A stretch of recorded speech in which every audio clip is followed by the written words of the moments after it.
ಅಲ್ಲಿ ತಮ್ಮ ಹಿಡಿದು ಸಾಧಿಸಬೇಕು ಅನ್ನುವಂಥದ್ದು. ಜೊತೆಗೆ ಎ ಬಿ ಪಾಟೀಲ್ರಿಗೆ ಮತ್ತು ಕತ್ತಿ ಒಂದು ಕುಟುಂಬಗಳಿಗೆ ಮೇಲೆ ಮತ್ತೆ ಕಾಟಿದ್ದಂತೆ ನಾವು ನೋಡ್ತಾ ಬಂದಿದ್ದೀವಿ.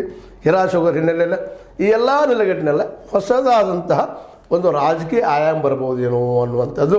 ಈಗಾಗಲೇ ಜಾರಕಿಹೊಳಿ ಸಹೋದರರು ಎಲ್ಲ ಕಡೆ ತಮ್ಮ ಪ್ರಯತ್ನ ಮಾಡ್ತಾ ಇದ್ದಾರೆ.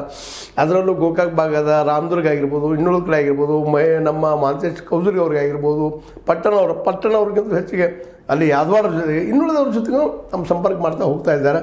ಒಟ್ಟಿನಲ್ಲಿ ಇದೊಂದು BDCC ಒಂದು ಏನಪ್ಪ ಅಂದ್ರೆ ಬೆಳಗಾವಿ ಮಟ್ಟಕ್ಕೆ ಒಂದು ರಾಜಕೀಯದಲ್ಲಿ ದೊಡ್ಡ ಯುದ್ಧ ಆಗ್ಬೋದು.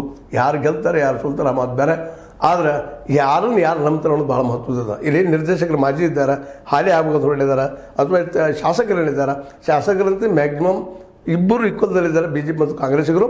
ಆದರೂ BJP ಹೇಳ್ತಾ ಬೆಳಗಾವಿ ಮೇಲೆ ಭಾಳದ. ಹೀಗಾಗಿ ಇವರು BJP ಅವರು ರಮೇಶ್ ಕತ್ತಿ ಅವರು ತಮ್ಮ ಈ ಒಂದು ಪಕ್ಷದ ಹಿನ್ನೆಲೆಯಲ್ಲಿ ಈಗ 2,000 ಕಾರ್ಯಕರ್ತರಿದ್ದಾರೆ, ನಾವೆಲ್ಲ ಹೋಗಿ ಮಾಡ್ತೀವಿ, ಭೇಟಿ ಆಗ್ತೀವಿ ಪ್ರತಿಯೊಬ್ಬರಿಗೂ ಅಂತ ಮಾತಾಡ್ತಾ ಇದ್ದಾರೆ. ಅಂದಾಗ ರಮೇಶ್ ಕತ್ತಿಯವರು ಸರಳವಾಗಿ ಈ ಜಾರಕಿಹೊಳಿ ಸಹೋದರಿಗೆ BDCC ಬ್ಯಾಂಕನ್ನು ಬಿಟ್ಟು ಕೊಡಲಿಕ್ಕಿಲ್ಲ ಅನ್ನೋದು ಒಂದು ಸಣ್ಣ ಆಶಾಕಿರಣ.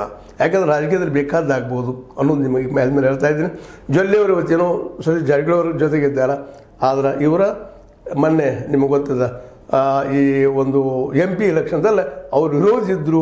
ಅಲ್ಲಿಯೇ ಒಂದು ವಿರೋಧ, ಅಲ್ಲಿ ಕತ್ತಿಯವರು ಇವ್ರಿಗೆ ಸ್ವಲ್ಪ ಸಹಾಯ ಮಾಡಿದರು ಅಥವಾ ಅವ್ರು ಸಹಾಯ ಮಾಡಲಿಕ್ಕೆ ಹೋಗಲಿಲ್ಲವೋ ಇವರಿಗೆ ಜೊಲ್ಲೆಯವರಿಗೆ ಅವ್ರು ಇವತ್ತು ಚಲೋ ನಿಂತಿದ್ದಾರೆ. ಹೀಗಾಗಿ ನೋಡಬೇಕು ಈ ರಾಜಕೀಯ ಯಾವ ರೀತಿ ಹೊರಡ್ಬೋದು ಅಂತೇಳಿ. BDCC ಯಾರು ಆ ಗದ್ದಿಗೆ ಅಧ್ಯಕ್ಷ ನಡೀಬೋದು, ಯಾರದ್ದು ಮೆಜಾರಿಟಿ ಆಗ್ಬೋದು, ಇದೆಲ್ಲ ಗೊತ್ತೋಲ್ಲ ಇದ್ದೇ ಇದೆ. ಆದರೂ ಸಿಂಹ ಅಂತ ತಾವು ಹೋಲಿಸ್ಕೊಂಡಿದ್ದಾರೆ. ಸಿಂಹ ಏನು ಮಾಡ್ಬೋದು, ನಾವು ವೇಟ್ ಮಾಡೋಣ ಅಂತ ಹೇಳ್ತಾ, ಇದು ನೀವು ಲೈಕ್ ಆಗಿರ್ಬೋದು. ಲೈಕ್ ಮಾಡಿ, ಶೇರ್ ಮಾಡಿ, ಕಮೆಂಟ್ ಮಾಡಿ, ಜೊತೆ ಸಬ್ಸ್ಕ್ರೈಬ್ ನಿಲ್ಲಿಸಬೇಡ್ರಿ. H60 ನ್ಯೂಸ್ ಅರ್ಥಾತ್ ಹೇ ಸೀತಾರಾಮಿ ಸತ್ಯದ ಕೈಗಳಲ್ಲಿ ವಂದನೆಗಳು.